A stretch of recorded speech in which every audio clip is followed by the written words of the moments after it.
కొన్నిసార్లు కస్టమర్లే మోసం చేసుకుంటారు. ఉదాహరణకు ఒక జెన్యూన్ కస్టమరు మన దగ్గరకు వచ్చి ఒక ల్యాండ్ చూశాడు. చూసిన తర్వాత నచ్చింది. నచ్చిన తర్వాత ఇంకొకరిని అడుగుతారు వెళ్ళి. ఇప్పుడు పేపర్స్ అన్ని చెక్ చేసుకుంటారు. చెక్ చేసుకున్న తర్వాత వాళ్ళ రిలేషన్ వాళ్ళ బాబాయ్కి చెప్తారు. బాబాయ్ ఇక్కడ ల్యాండ్ కొనుక్కుంటున్నాము మంచిదేనా అనేసి. వాళ్ళ బాబాయ్ ఏం చేస్తాడు, బాగా వినండి ఇది. వాళ్ళ బాబాయ్ ఏం చేస్తారంటే, అక్కడ వద్దమ్మా నేను ఒకటి చెప్తాను, నేను ఒక దగ్గర చాలా బాగుంటుంది అని చెప్పి ఆయనకి కమిషన్ ఎక్కడైతే ఎక్కువ వస్తారో ముందే మాట్లాడుకుంటారు వెళ్ళి. ఎందుకంటే ఆ క్లయింట్ మన దగ్గరకు వచ్చి బోర్ను విలపించారు. సార్ ఇలా ఆయనకి చెప్తే ఆయన ఇలా కమిషన్ తీసుకుని మాకు అక్కడ ల్యాండ్ ఇచ్చేసారు సార్, చాలా బాధ అనిపించింది మాకు. బంధువులు అంటారు కానీ రాబంధువులు అండి నిజంగా చెప్పాలండి. ఇలా ఒకరి స్వార్థం కోసం ఇంకొకరు బలయ్యారు. ఇప్పుడు ఆ ల్యాండ్ ఇప్పటికీ ఇప్పుడు ఉదాహరణకి 6,000లో తీసుకున్న ల్యాండ్ గజము ఇంకా 6,000 ఉంది అక్కడ. సో అలా జరుగుతున్నాయి. కాబట్టి డెవలపర్స్లోనూ ప్రాబ్లం ఉంది, బ్రోకర్స్లోనూ ప్రాబ్లం ఉంది, కస్టమర్స్లో కూడా ప్రాబ్లం ఉంది 100%. ఎందుకంటే వాళ్ళు క్లారిటీ తెచ్చుకోవాలి, ఈసీ అన్ని చెక్ చేసుకోవాలి, కంపెనీని అడగాలి, రేరా ఉందా మీకు ఎల్పి నెంబర్ ఉందా అవన్నీ అడగాలి. అడిగితే వాళ్ళు ఇస్తారు, ఆన్లైన్లో చెక్ చేసుకోవచ్చు. ఒకప్పుడు అంటే ఆఫ్లైన్ ఆ ఎంఆర్ఓ ఆఫీస్కు సబ్ రిజిస్టర్ ఆఫీస్కి వెళ్ళి చెక్ చేసుకునేవాళ్ళు. ఇప్పుడు అలా కాదండి. సో మీ దగ్గర వచ్చే క్లయింట్స్ అందరికి ఇలా ఎడ్యుకేట్ చేస్తూ ఉంటారా? వాళ్ళ సబ్జెక్ట్ లేని వాళ్ళు కూడా మా దగ్గరకు వస్తుంటారు, వాళ్ళకి తెలియదు పాపం. అవునండి సార్ మీరు ఏది చెప్తే తీసేసుకుంటాం అనేసి వస్తారు. అలా కాదండి, మీరు ఫస్ట్ తెలుసుకోండి, అక్కడ కొంటే ఏంటి అవన్నీ తెలుసుకోండి అని చెప్పి ఒక అతన్ని అసైన్ చేస్తాను. అతను చెప్పిన తర్వాత మళ్ళీ నా దగ్గరకు వచ్చి కూర్చొని మాట్లాడతారు. మాట్లాడి అన్నీ అయిన తర్వాత మళ్ళీ వాళ్ళ దగ్గర నుంచి పేమెంట్ తీసుకుంటారు. So nice. చూసానండి ఇంతకా మీ క్లయింట్ కూడా మీకు స్వీట్స్ తీసుకొచ్చి పలకరిస్తుంటే అనిపించింది. సో వెరీ నైస్ అండి. మీ క్లయింట్స్ తో మీకున్న రిలేషన్ కూడా నాకు అర్థమైంది. ఇన్వెస్ట్మెంట్ విషయంలో సరైన పెట్టుబడి పెట్టలేని క్లయింట్స్ తో మీరు డీల్స్ క్లోజ్ చేసి వాళ్ళని రిజిస్ట్రేషన్ వరకు తీసుకెళ్లిన సందర్భాలు ఏమైనా ఉన్నాయా? ఉన్నాయండి.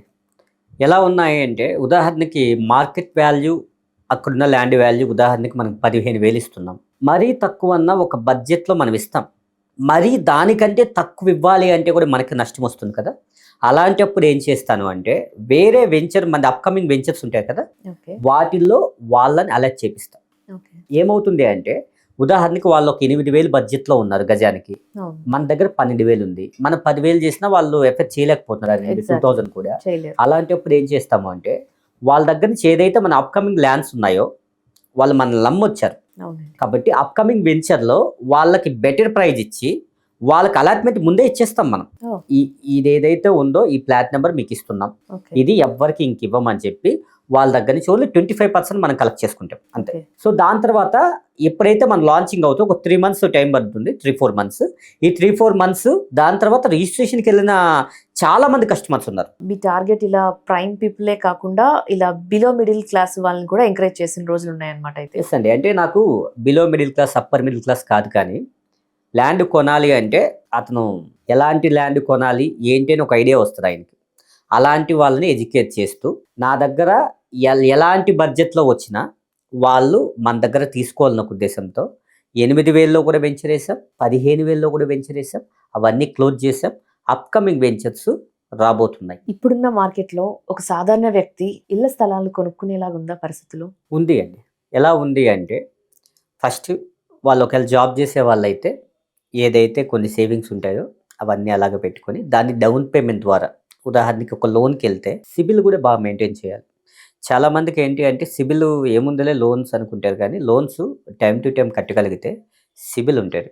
ఆ సిబిల్ ఉండడం వల్ల ఏమవుతుందంటే ఓన్లీ 20% పే చేయగలిగితే చాలు, మన దగ్గర 80% బ్యాంక్ వాళ్ళు లోన్ ఇస్తారు. సో వాళ్ళతో పాటు మనం కూడా ఈఎంఐ ఆప్షన్స్ తీసుకొని వచ్చాం. అవన్నీ మనం మళ్ళీ ఒకసారి వెంచర్కి వెళ్తాం కదా, అప్పుడు మీకు మళ్ళీ ఎక్స్ప్లెయిన్ చేస్తాను నేను. అయితే బ్యాంకు లోన్స్ మనం కూడా ఈఎంఐస్ ఇస్తున్నాం. కొంతమందికి సిబిల్ లేని వాళ్ళకి మనం ఈఎంఐస్ ప్రొవైడ్ చేస్తున్నాం. ఎలా సార్, ఎన్ని నెలలు ఇస్తున్నారు? 36 months, 48 months, 12 months. ఇలా fast track, standard EMI plan, fast track EMI plan, దాని తర్వాత కస్టమైజ్డ్ ఈఎంఐ ప్లాన్, ఇలా ఉందన్నమాట. ఒక 3 types ఉన్నాయి. దాంట్లో కస్టమర్స్కి ఏదైతే కావాలో చూజ్ చేసుకోవచ్చు, ప్రాబ్లం లేదు. సో అలా మంచి ఫెసిలిటీ ఇస్తున్నారు. చాలా మంది రియల్టర్స్ చాలా వరకు ఫెయిల్యూర్సే చూస్తున్నారు. సో మరి ఇలాంటి టైంలో మీరు ఎలా సస్టైన్ అవుతున్నారు? ఫెయిల్యూర్స్ ఎలా చూస్తున్నారు అంటే, ఒకటి స్టాండర్డ్గా ఒక కాన్స్టెంట్గా మార్కెట్లో లేకపోవడం. రెండు ఏంటి అంటే ఒకరోజు ఉదాహరణకి లాంచింగ్ అప్పుడేమో మంచి హంగామా చేసేసి అది చేస్తాం ఇది చేస్తాం అని చెప్పేసి అది గదిగో అక్కడ మేము క్లబ్ హౌస్ కట్టేస్తాం, ఇది గదిగో ఇక్కడ మేము పార్క్ చేసేస్తాం, అది గదిగో అక్కడ వాటర్ ఫాల్ వస్తుంది, అది గదిగో ఇంకేదో వస్తుంది, అవసరమైతే సముద్రాన్ని కూడా ఇక్కడికి తీసుకొని వస్తాం అని ఏదేదో ఎక్కువ అతిగా చెప్పడం. ఇవి చెప్పడం వల్ల కస్టమర్స్లో ఎక్స్పెక్టేషన్ పెరిగిపోయి స్టార్టింగ్ ఏదైతే చెప్పారో ఆ మాటలన్నీ విని కస్టమర్స్ ల్యాండ్ కొంటారు. తర్వాత అవి ఉండవు కాబట్టి దాని తర్వాత తీసుకున్న తర్వాత అది అలాగే ఉంటుందా అంటే ఉండదు. కొన్న వాళ్ళు ఏం చేస్తారు, దాన్ని అలాగే వదిలేసి అలా వెళ్ళిపోతూ ఉంటారు. అవునండి, నేను కూడా ఒక ఎగ్జాంపుల్ అని చెప్పొచ్చు.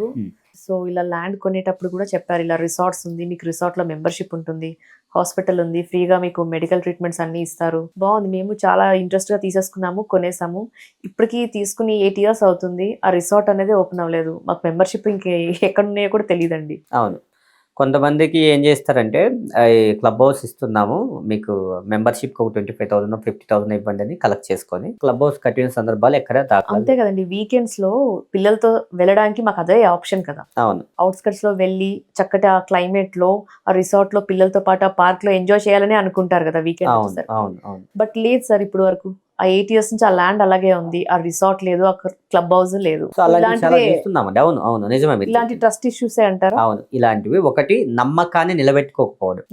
నమ్మకం ఒకటి ఇచ్చినప్పుడు 6 100 అయినా 100 150 అయినా సరే, ఏది ఎలాగైనా సరే నమ్మకం అనేది నిలబెట్టుకోవాలి, ఇచ్చిన మాటని నిలబెట్టుకోవాలి. అప్పుడే మార్కెట్లో ఉండగలం. కస్టమర్స్ ఇంకొకరు వెళ్ళి ఇంకొక 10 మందికి చెప్తారు, మంచి చేస్తే 10 మందికి చెప్తారు, చెడు చేస్తే 100 మందికి చెప్తారు వెళ్ళి. ఈ బిజినెస్ లో ఆల్మోస్ట్ మీరు సక్సెస్ చూసుంటారు, ఫెయిల్యూర్స్ కూడా చూసుంటారు. ఎలా బ్యాలెన్స్ చేసుకుంటూ వస్తున్నారు అసలు? ఒకటండి, కస్టమర్స్ ఎవరైతే వస్తారో సో ఖచ్చితంగా వాళ్ళు కొంటారు అనే ఆలోచన ఉండదు మాకు. మెయిన్లీ ఏంటి అంటే ఒక 100 సైట్ విజిట్లు పెడితే 10 సేల్స్ వస్తాయి మనకి, లేకపోతే 20 వస్తాయి ఒకప్పుడు. ఇప్పుడు ఏంటి అంటే 100 పెడితే దాదాపు 80 వస్తాయి. కొన్నిసార్లు కస్టమర్స్ దాదాపు 1 month 2 months ట్రావెల్ బిల్లు పోతుందే తప్ప మనకి కస్టమర్ సేల్స్ అవ్వట్లేదు. సో ఎవరైనా సరే ఏం ఆలోచన చేస్తారు, మన కస్టమర్స్ వస్తున్నారు, కొనేస్తారు, అయిపోతుందని ఆలోచన చేస్తారు. కానీ నా ఆలోచన ఎలా ఉంటుందంటే పడతాం, బట్ కొంటారా కొనడానికి తర్వాత విషయం. ఈ సందర్భంలో ఎంతోమంది కొనకుండా వెళ్ళిన వాళ్ళని చూశాను, వచ్చి అదే పనిగా చూసుకొని వెళ్ళిన వాళ్ళు చాలామందిని చూశాను. సో కాబట్టి సక్సెస్ వచ్చినా ఒకేలాగున్నాం, ఫెయిల్యూర్స్ వచ్చినా ఒకేలాగున్నాం. సో కాన్స్టెంట్గా ఉన్నాం కాబట్టి ఇంతవరకు రాగలిగాం.